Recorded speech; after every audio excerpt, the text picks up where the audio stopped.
Today's story comes from a tradition older than any of us can trace. A quiet conversation between a grandfather and a small boy on the steps of a hut as the sun set behind the hills. It is one of those stories that seem simple on the surface, almost like a fable for children.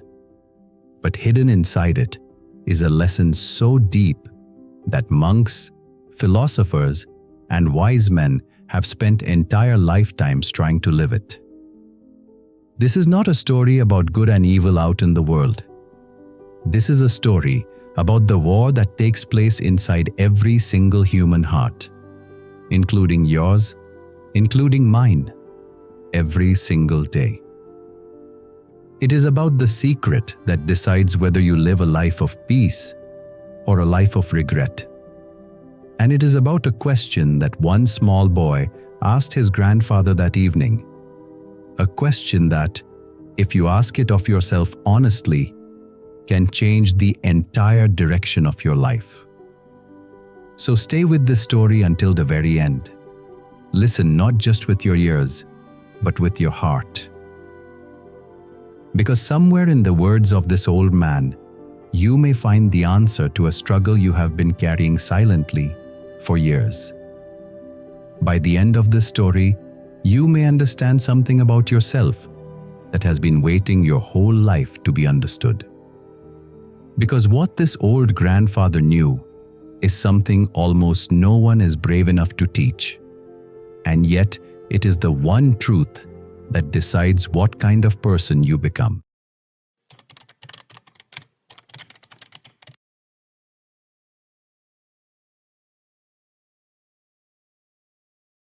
In a village cradled by the foothills, where the smoke of evening fires curled into a sky turning the color of old copper, there lived an old man and his grandson. The boy was perhaps 8, perhaps 9, old enough to have started noticing the world, young enough to still believe his grandfather knew everything in it. And on this particular evening, the boy was troubled. That afternoon, another child in the village had taken something from him. A small thing, a carved wooden top, nothing more.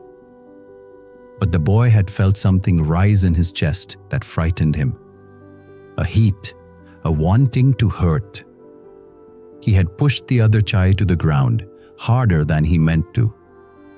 And then he had run home, ashamed and confused, because part of him had liked hurting the boy. Now he sat beside his grandfather on the worn stone step outside their hut, watching the last light leave the hills. He did not know how to ask what he wanted to ask. So he simply said, "Grandfather, why do I sometimes feel bad inside, even when I don't want to?" The old man did not answer right away. He had learned across many decades that the best answers are the ones that are waited for. He drew slowly on the small clay pipe in his hand. The smoke rose and vanished. Then he said, quietly, "Inside every person, child, there is a fight going on. A terrible fight. And it is between two wolves." The boy turned to look at him. "Two wolves?" "Two wolves," the old man said. "They live inside you, inside me, inside every person who has ever walked this earth." He raised one hand and held it as though cupping something invisible. The first wolf is dark. His fur is matted, his eyes are yellow, and he is always hungry. He is anger. He is envy, that sharp little ache when someone else has what you do not. He is ego, the one who whispers that you are better than others or worse than others, but never simply with them. He is resentment, that holds on to small wounds until they grow into great ones. He is greed. He is fear that has turned cruel. He is the part of you that wanted to hurt the boy who took your top today. The grandson's eyes widened. He had not told his grandfather what happened. The old man did not look at him. He simply raised his other hand. The second wolf is different. His fur is clean. His eyes are calm, and he is patient. He is love, not the loud kind, but the quiet kind, the kind that stays. He is peace, the willingness to let small things be small. He is kindness, even when no one is watching. He is humility. He is courage that does not need to prove itself. He is the part of you that ran home today, ashamed, because some part of you already knew. The boy was quiet for a long moment. The crickets had begun their evening song. Somewhere in the village, a woman was calling her children in for supper. Then the boy asked the question that every child eventually asks, and that every adult is still asking in the silent rooms of their own hearts. Grandfather, which wolf wins? The old man turned to him then, and in the dying light, the boy saw something on his grandfather's face that he would remember for the rest of his life. Not a smile exactly, but something gentler.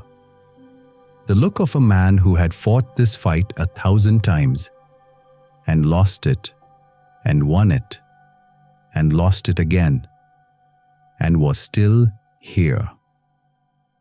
The old man said, "The one you feed." The boy sat with this. He turned it over in his small mind, the way he might turn a stone in his palm, feeling its weight, its edges. "But grandfather," he said at last, "if I feed the good wolf every day, every single day, will the bad one go away? Will he die?" And here the old man did something the boy did not expect. He laughed. Not a mocking laugh, a soft, tired, loving laugh. The laugh of someone who has lived long enough to know better. "No, child," he said. "He will not go away, not in this life. Anyone who tells you otherwise has not looked closely enough at himself." He placed his weathered hand on the boy's shoulder. "The dark wolf will be with you on the day you marry. He will be with you when your own children are born. He will be with you when you are old, like me, and your hands shake, and you sit on a step like this one, watching the light leave the hills. He does not leave. That is not how it works." The boy's face fell. The old man saw it, and his hand tightened gently. "But listen to me, listen. This is the secret your grandfather is giving you tonight, and it is worth more than anything else I will ever leave you."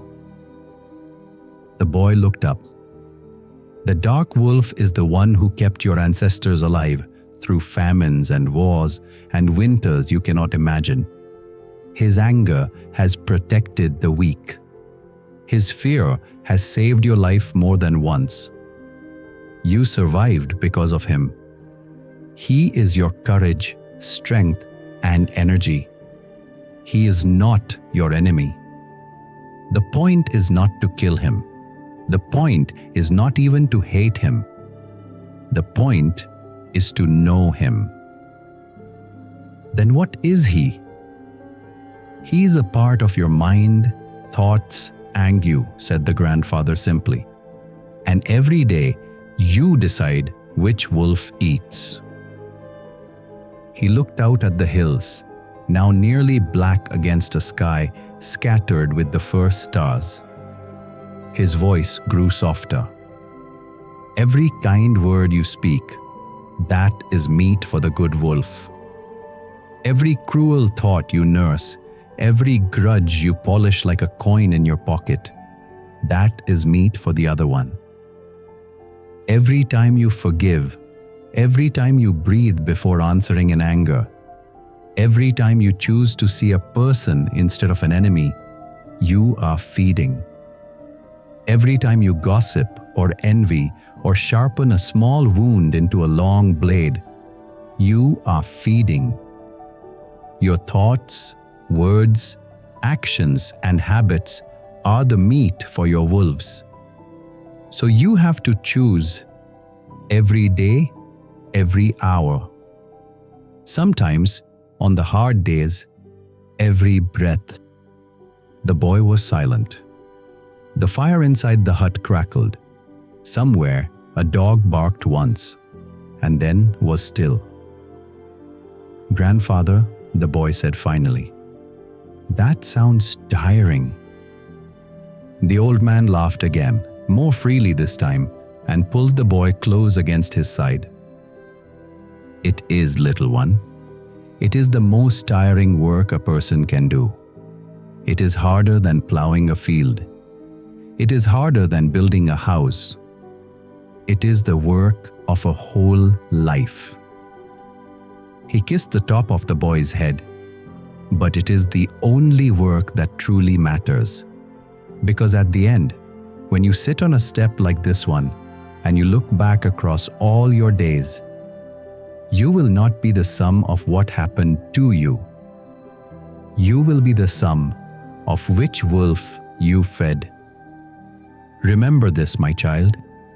He who conquers others is strong, but he who conquers himself is mighty. They sat together as the stars came out, one by one, over the hills. The boy did not speak again. He did not need to. Inside his small chest, two wolves stirred, as they had in his grandfather, and in his grandfather's grandfather, and in every human heart since the first one began to beat.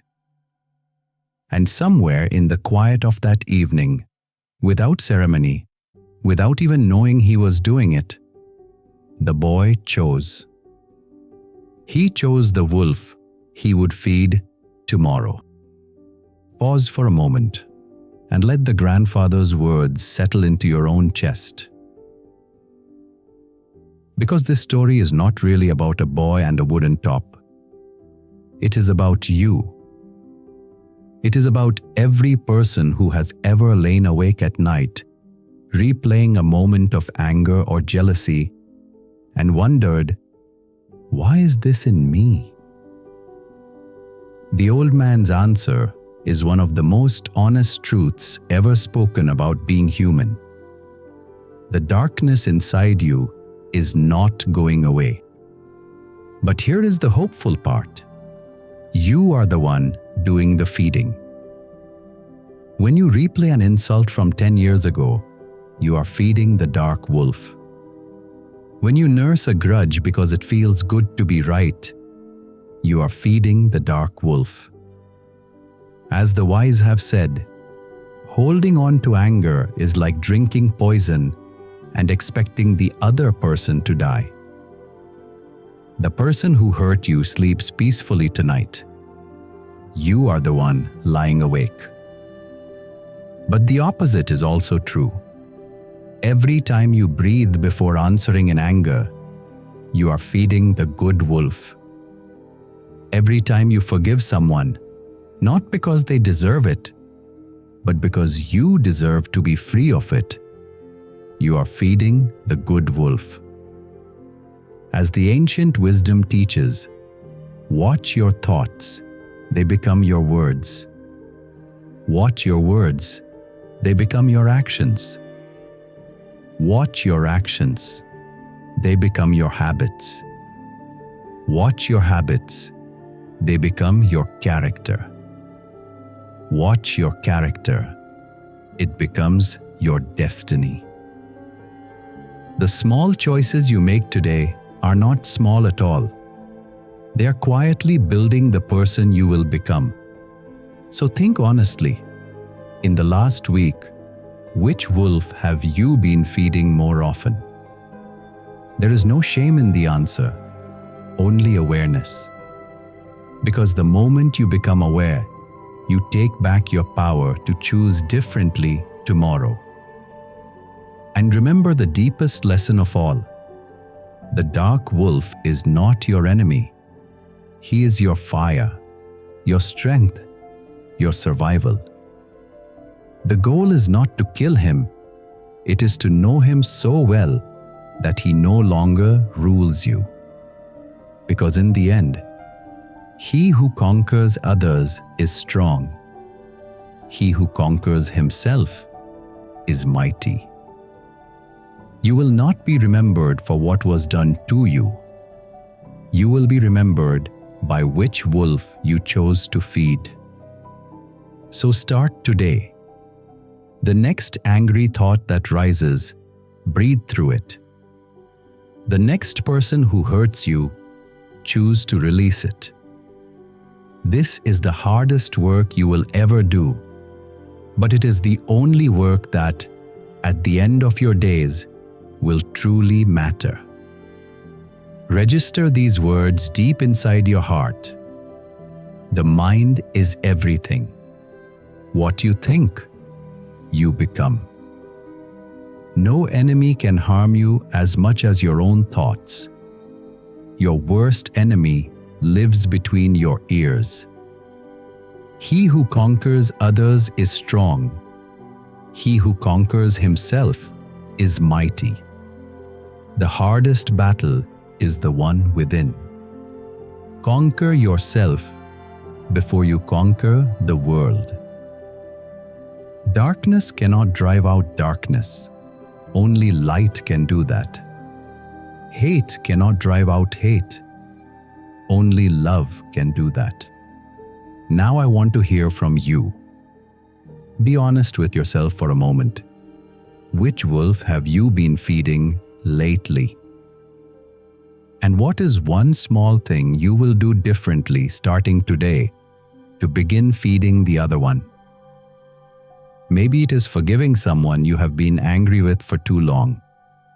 Maybe it is letting go of a grudge that has been quietly poisoning you. Whatever it is, write it in the comments below and let it be a quiet promise you make to yourself tonight. If this story touched something deep inside you, please like and share this with you so it can reach someone else fighting this same silent battle. And subscribe to our channel so you never miss a story that could gently change the way you see yourself and the world. I'll be back again with another powerful story. Until then, be patient with yourself, be gentle with others, and remember, the two wolves are not just a metaphor. They are real. They live inside you right now. You are choosing which wolf to feed. Choose wisely.